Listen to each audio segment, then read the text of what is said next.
parc a donc fermé ses portes, mais personne n'arrive à trouver une solution pour les cétacés. Pour vous, qu'est-ce qu'on doit faire de ces animaux? Quelle est, selon vous, la solution? Il n'y en a pas. C'est absolument immonde, c'est des animaux qui ne sont pas faits pour être en captivité. Marineland vit ses dernières heures sur la Côte d'Azur. Il y a eu cette annonce brutale de la direction et pourtant un certain nombre de personnes s'attendaient à ce que ça se termine. Sa tristesse et sa colère.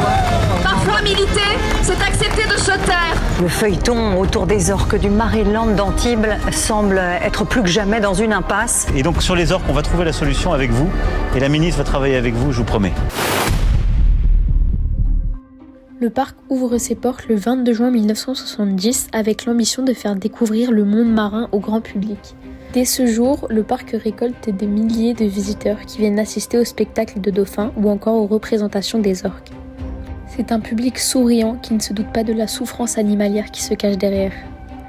Pour ne pas perdre sa popularité, le parc passe sous silence les nombreux accidents qui se déroulent lors des répétitions. Abritant 4000 spécimens sur 26 hectares, le parc était donc un parc zoologique marin qui comprenait aussi un parc aquatique, des aquariums, des delphinariums ou encore un hôtel 3 étoiles.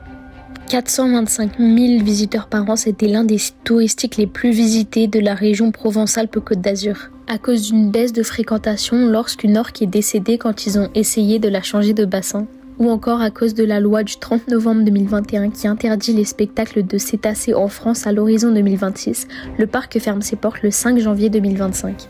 Aujourd'hui, le parc est entièrement vide, à l'abandon. Il reste seulement quelques dauphins qui sont nourris à l'aide de soigneurs bénévoles. Après 5 mois d'absence et la suppression de tout mon contenu sur YouTube, je reviens avec cet urbex qui est de loin le plus impressionnant de tous en 6 ans d'exploration.